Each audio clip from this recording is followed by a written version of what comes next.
அல்லேலூயா ஓசையுள்ள கைத்தளங்களை கொண்டும் துதிப்போம்.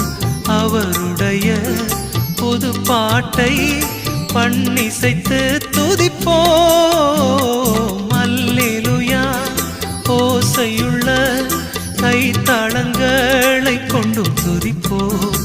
அவருடைய புது பாட்டை பண்ணிசைத்து துதிப்போம். அதிசய படைப்புகள் அனைத்தோடும் உயிரினை பெற்ற யாவற்றோடும் அல்லேலூயா கீதம் அனைவரும் பாடி துதித்து உயர்த்திடுவோம். அல்லேலூயா நமதாண்டவரை அவர் ஆலயத்தில் தொழுவோம். அல்லேலூயா நமதாண்டவரை அவர் ஆலயத்தில்